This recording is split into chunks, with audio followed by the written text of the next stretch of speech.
We need to look at Virginia Tech as the premier joint officer educational senior military college.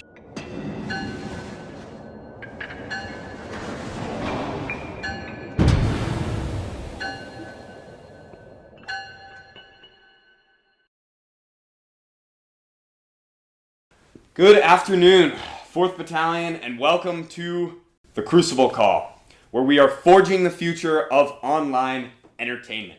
I am your host, Cadet Sergeant First Class Tristan Price, joined with our esteemed guest, the Commandant himself, Major General William Seeley III. Sir, how are you doing today? Sir, I'm doing great. Thank you for the invitation to be here. I'm very flattered that you would call me a sir, but we have not just a regular podcast today, we have a Wings podcast, modeled off some podcasts you may have seen before. We're going to go ahead and get started, sir, with some honey barbecue wings. Let's go get these out. Let's get rocking and rolling. We're gonna test it out. So, sir, I know you are Vietnamese. How are you with spicy food? Is it It should be a good thing, right? So I was raised on some spicy food, right? So pretty much my whole life, and my family likes spicy food, so hopefully it'll work out okay.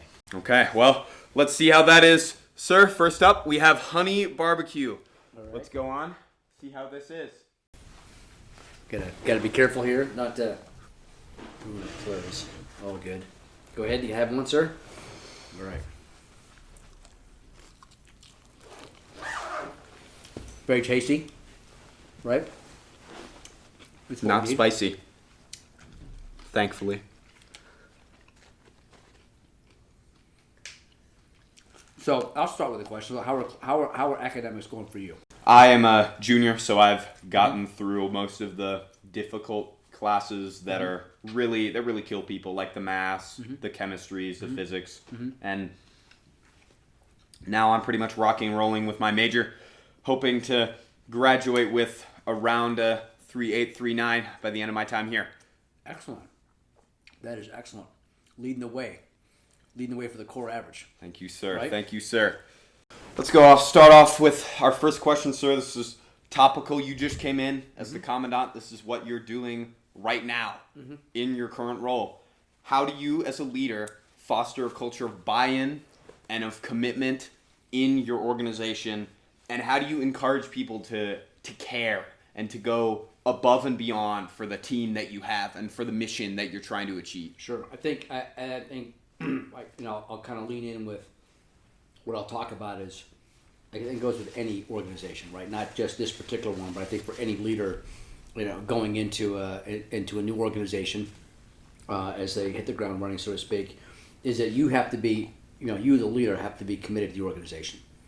So, me coming down here, it's not just this is not just a job, so to speak, right? So, or when you show up as a platoon commander or a division officer or a section leader or what have you, it is about you, like really you have the buy-in. You're bought into the organization first, right? So you show up understanding what the mission is, what the goals are, what the vision is, end state, all of it together, right? So in my case, it was, let me do some investigating about the Corps here and then its relationship with the university. That's what kind of set me on the right path to oh no, this is an organization I want to be a part of. What that process of researching and looking and really understanding the mission of the Corps look like a bit more in depth? Part of that process in the research was prior to, first, hey, I'm going to send in a resume and my cover letter, right, and then start the interview process, ending with my 3-day interview here, as you remember, and then being selected. And after that, with my transition period from active duty, to now, then it became I stayed in probably weekly contact with General Edwards, the interim commandant. So he and I would share emails, obviously, what as applicable, but then also phone calls, video chats, whatever. And he would kind of brief me on what the the doings of the Corps were at the time. I kind of had an idea what the schedule was already. We're coming up on Caldwell 2. For example, events I had to publicly speak in support for Vice President of Student Affairs, all of those things. So it all kind of came together. It's good to know that you were still, even when you weren't the Commandant, you're still here, getting locked in and preparing for this whole time. That's wonderful, sir. Let's turn up the heat here. All right. We're going to try our second round of wings. This is Nashville Hot. All right, we'll try here.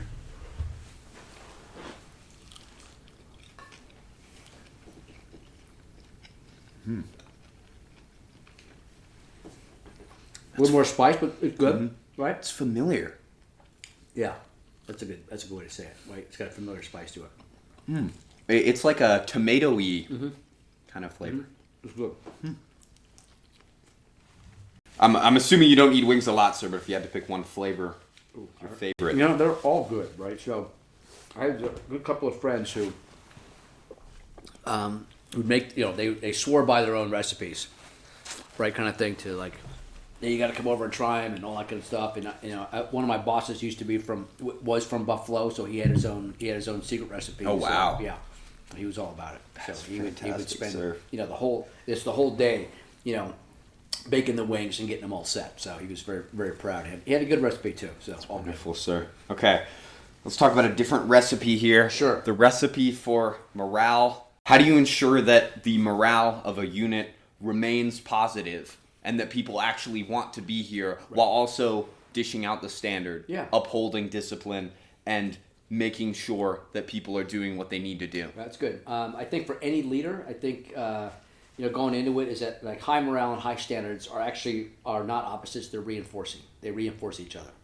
right? So I think and if you look at good sports teams, for example, it's because teams set high standards, right?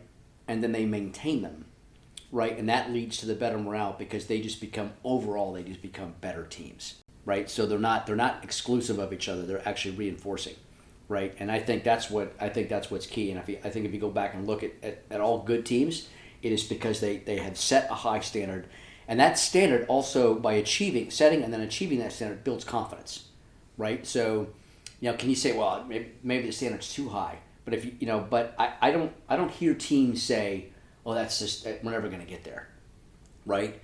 What builds confidence in a team is the consistency behind that team. It's the perseverance, the consistency to go out and work hard every day, and that could be from drill, that could be from uniform prep, that could be from academics, right? It's every day, working against the standard, and I mean against meaning trying to, kind of like check mark it off, like, hey, we've achieved a set, we've got this level, we've got metrics, right? We've got the next, hey, we did great in this inspection, we did great in this drill, all of those things, that builds the morale because then the whole team sees it. Like, again, any Super Bowl team, they have high morale because they've set a high standard and they've achieved that standard, not because, they have, I don't recall in memory any Super Bowl teams that have crappy morale.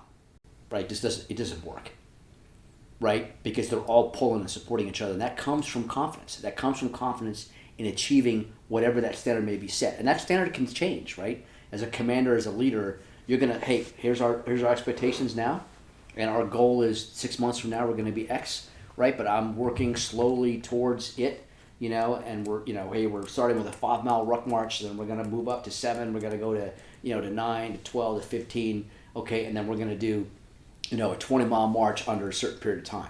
That comes in increments. We just don't jump to 20 miles. It comes in increments, and it comes from that shared confidence, right, as a team, and that's how I think you build morale. And I think you can maintain that standard within your organization. What do you do when those metrics maybe don't line up as well? Then it becomes like, as a leader, then it's like, okay, you got to do some homework and do some analysis on it, right? So that's where you as a leader have to be able to look at that. Okay, what's working, what's not working? Let me talk to this person, this person, this person. How can I make that happen? For the team. How can I turn them around a little bit, or for that matter, help other people listen to what you have to say? Maybe for some reason, maybe the team's not listening, right? Like what's being lost in translation, right? And that's where good leaders are coming in, because you're looking at like a GM, you're kind of looking at the whole unit, right? How does the whole unit function together?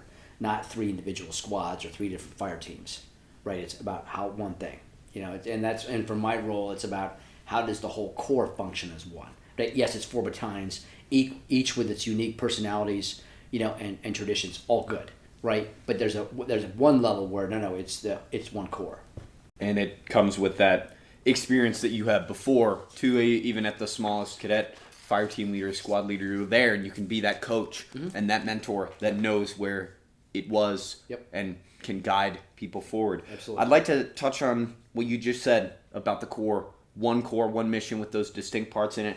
How do you hope to improve the collaboration between the ROTCs at Tech? Sure. Well, as you know, that they're partners in preparing all of you, at least, the ones that are going to seek military commissions, right? So they're definitely partners, I would argue. So the ROTCs, I think fundamentally,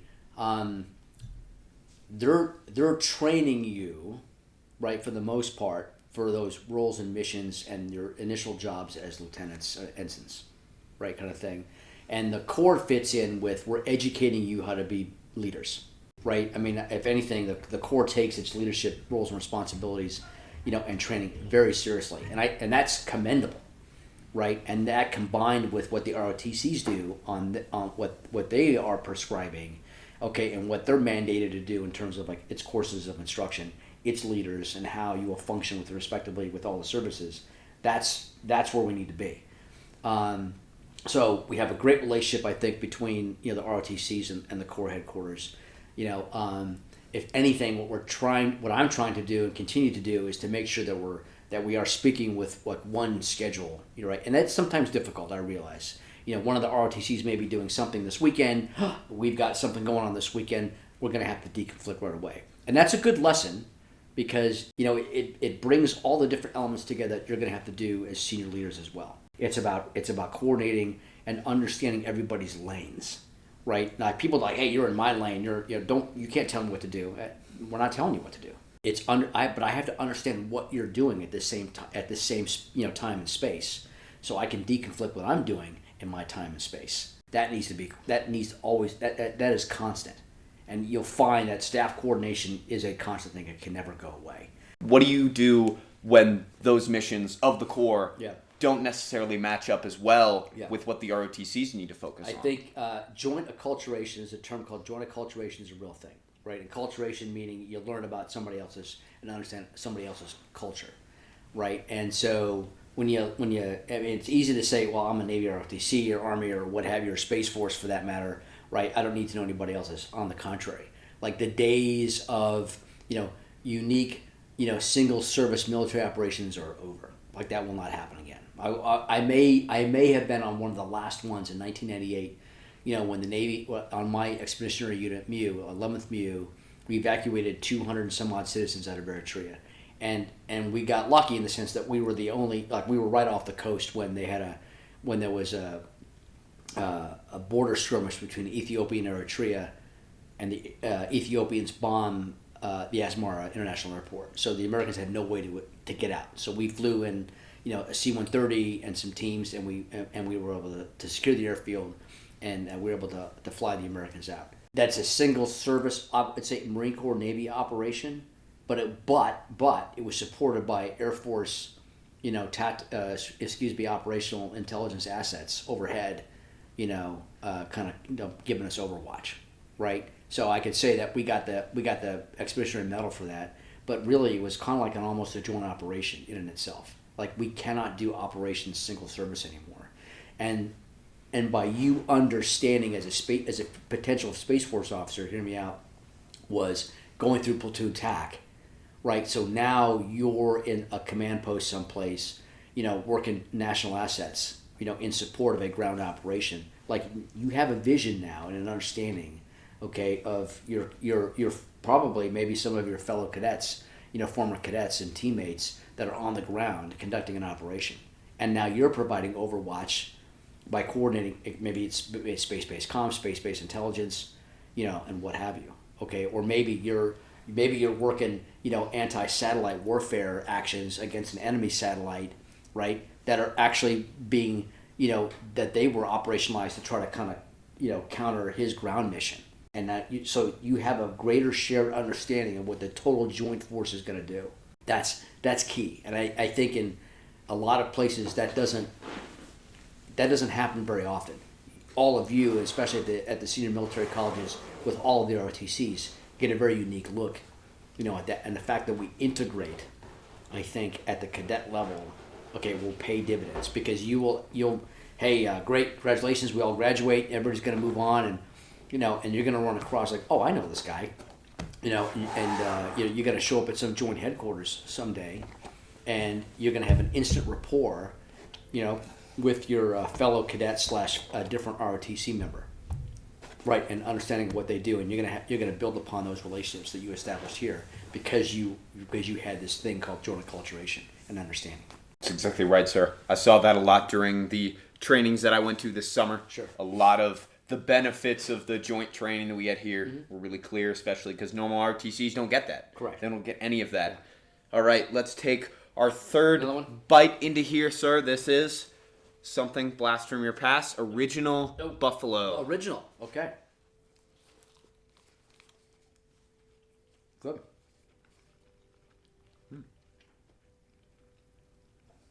Maybe a little milder than the last one. It's good, but I think the other one had some good flavor. Yeah. I think people in Buffalo would be somewhat disappointed. I think they like their wings hotter than this. Mm-hmm.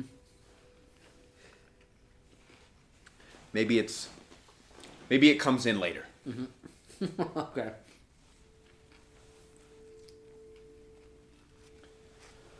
All right, sir. Good.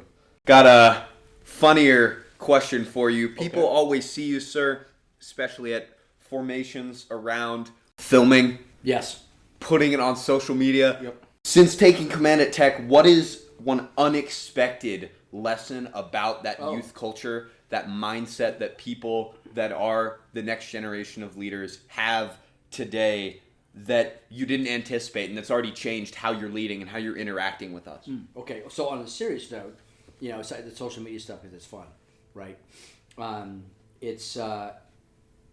think how much you all value balance.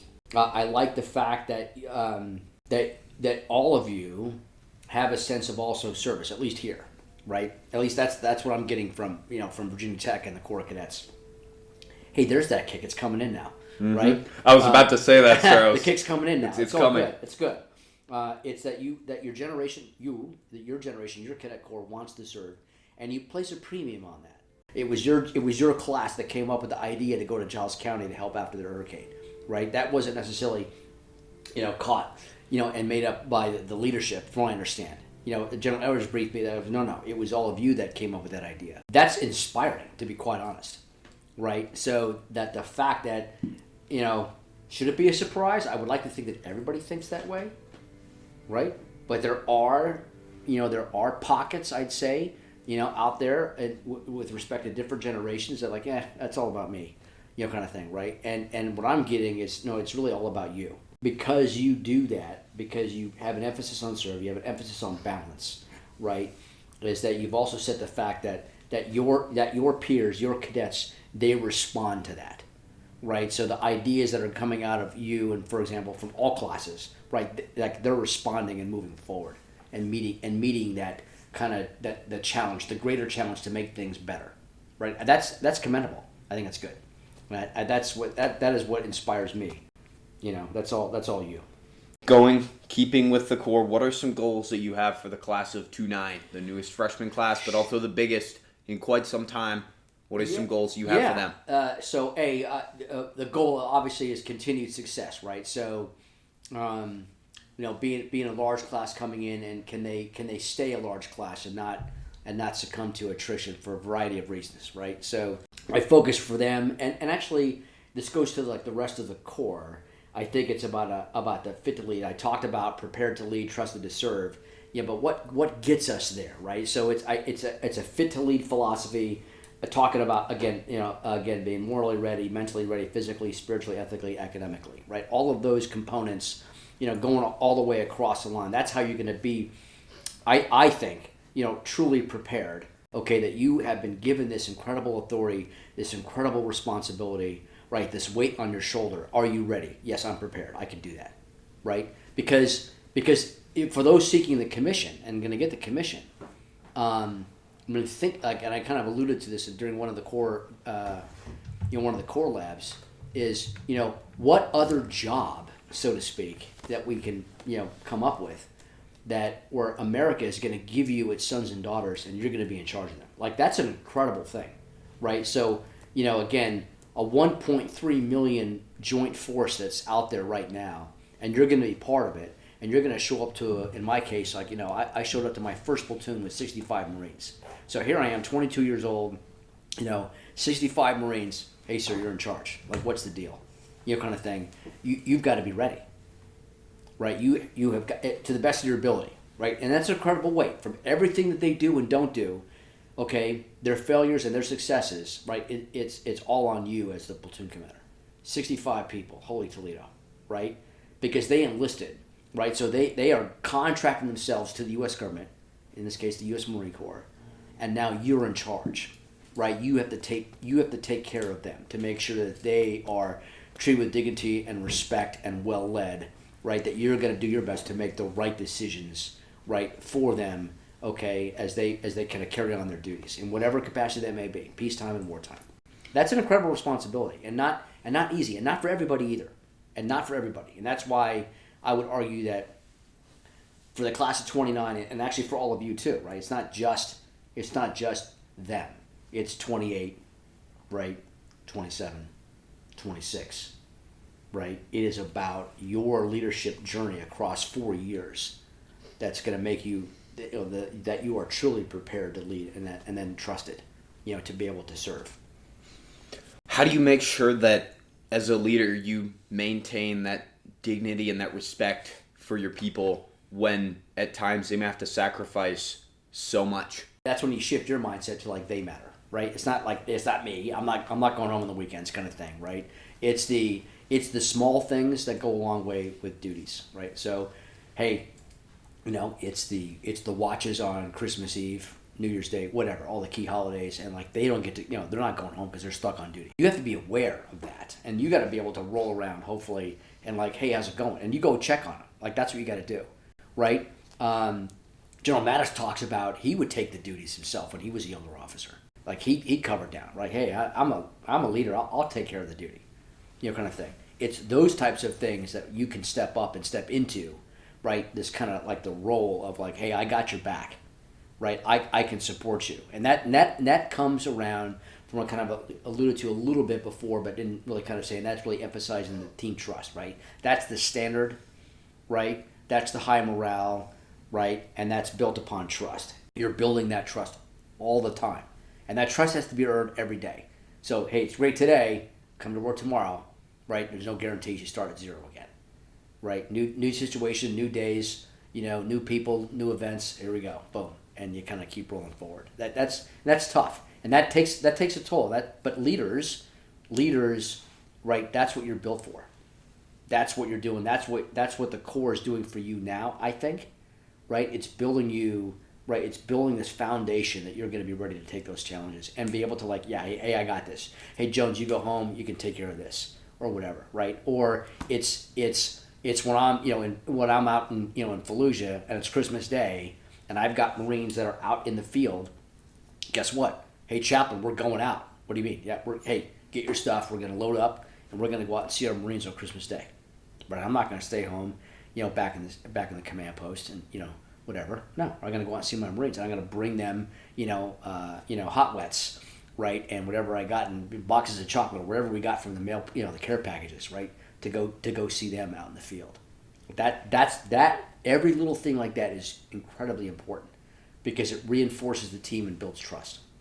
As the Commandant, what are some things that you've tried to do like that, stand shoulder to shoulder with the cadets? My engagement, I think, at least gives me a better understanding of what cadets are going through. It is about like, hey, how are those classes doing? What can I do to support academics? What can we do to make ECQs quieter or better, okay, or more focused for that matter, right?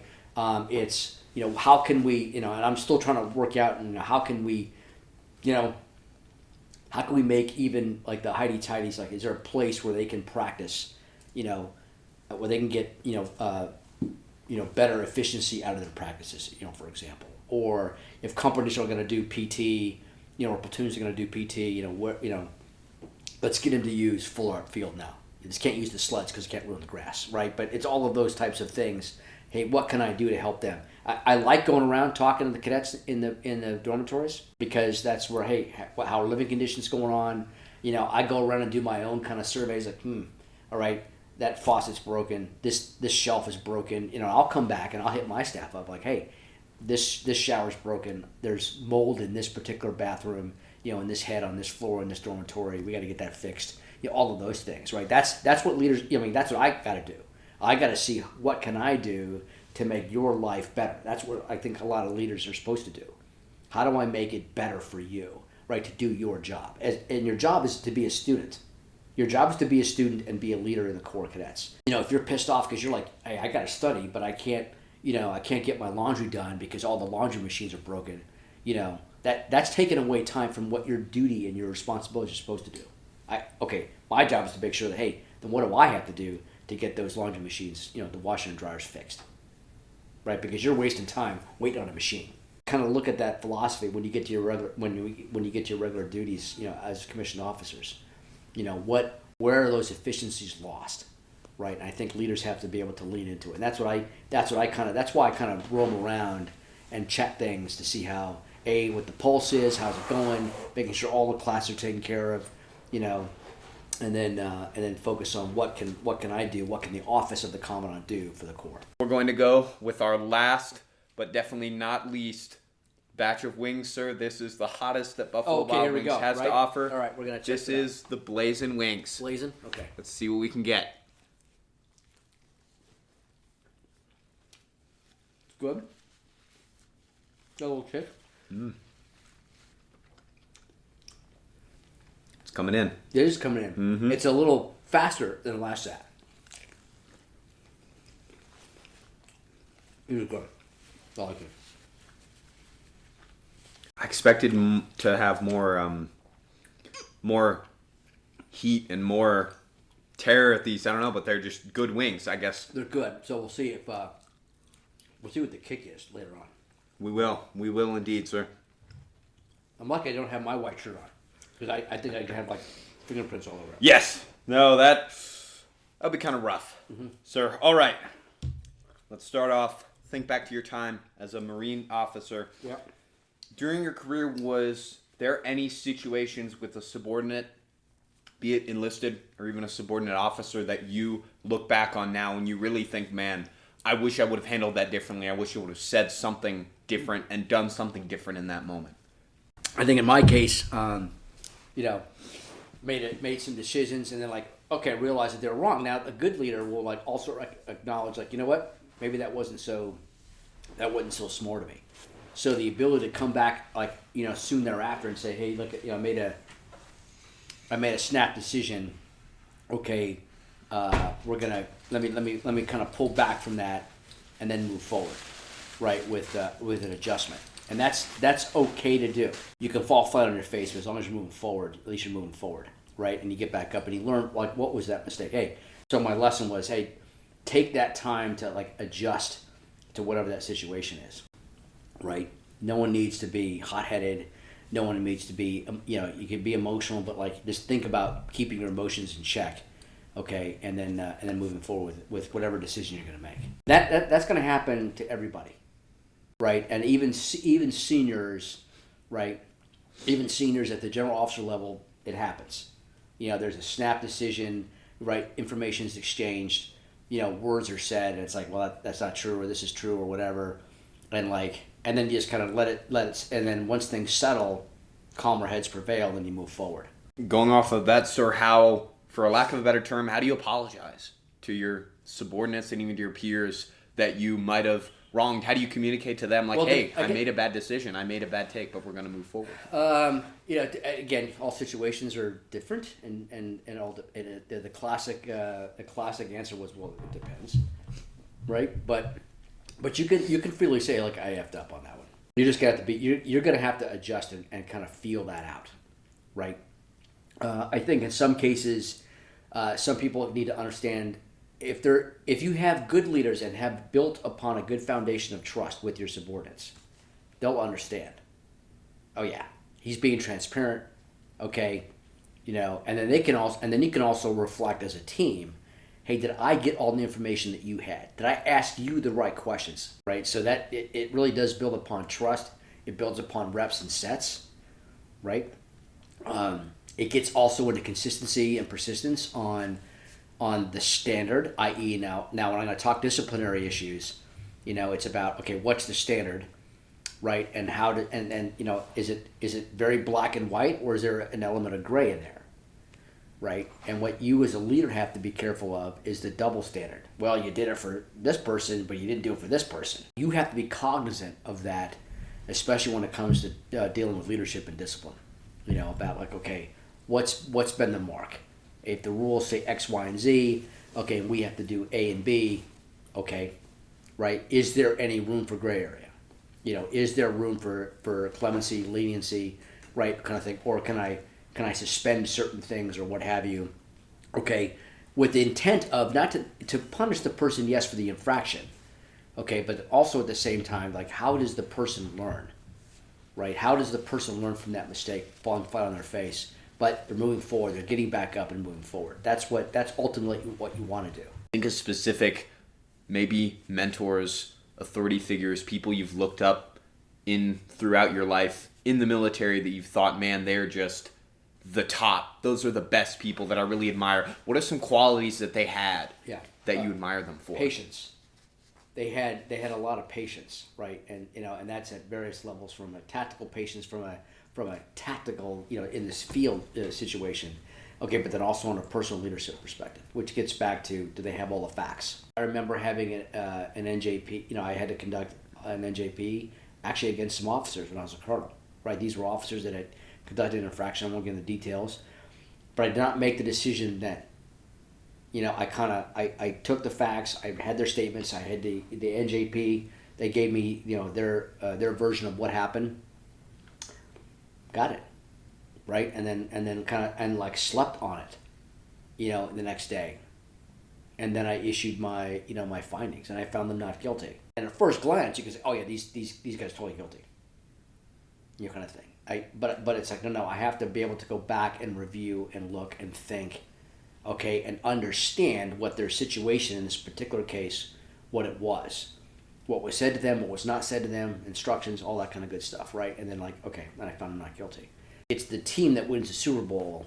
It's Brady and all the players, if you will, right? The coach gets you so far, and the coach is up on stage, but who's slugging it out, right? It's the player on the field, in the arena, right? So for me, it's really about the same thing. I'm like, hey, it's all of you, the cadets, or the platoon, or the company, or the battalion I led. It's them. I just happen to be that coach on the side, helping teach, coach, mentor, getting them the resources they need, right, to be successful on the field. That's it. How do you train to become that person that has patience, that can be that coach, that knows how to get people what they need, and knows how to know what they need just with the snap of their fingers, just by looking at them? That's a good question, right? So you can do so much by reading, right? You can.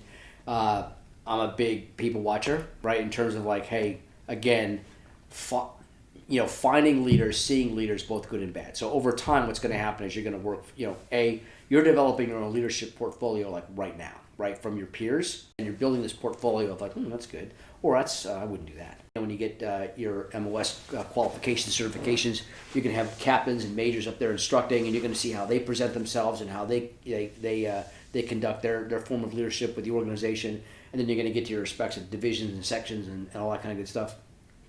You're going to be something like, yeah, hey, I'll follow that person. All good. Right? And others like, I'll follow them, but I'm going to question them. Like, you will encounter those folks, right? You'll even have peers that way, too. You'll have peers like, hey, you're a great pal. Like, we're good friends, but I'm not sure if I'd follow you. It's going to happen. So you just have to be able to be smart enough to be like, okay, this is a person I'm going to follow. This is a person I'm going to take those leadership traits and and principles from, and then copy them and use them, and then even mature them. I had a former boss, right, who was like very adamant about like no meetings lasted longer than 45 minutes. And he'd have his meeting and what's going on, and and we were still yapping in there, and he got up and left. As I told you, 45 minutes. Like, you're wasting too much time. You're not getting to the point of the discussion we're supposed to have. We're not solving the problem. Call me when you're ready. 45 minutes or less. So the whole staff learned 45 minutes or less. Get your point out. There's no dilly-dallying in the organization, right? Now, he also had a thing where he had no meetings before 9 o'clock, right? Because he needed the time to come in, assess, see what's going on for the day. And at first it was like, what? And then I was like, no, I kind of like that idea. That's why I don't have any meetings before 9. Go figure. Right? So that's that's again, small example, but a very important one. He was very adamant about also, in the Marine Corps, we were very selfish, about, not taking leave. I'm going to work, and I'm going to stay late, and all these good things, and then, there was a point in the Marine Corps where people were, hey, you earn 30 days of paid vacation a year, but people had like 90 days of leave or 120, and they would lose that leave at the end of the fiscal year because it's going to get recouped, right? So this commander I worked for was like, no, you will take your leave. You will go out there. And then when he would go on leave, he wouldn't answer anything. On an email, nope. Kind of thing. I'm kind of stuck to my phone and my Instagram, right?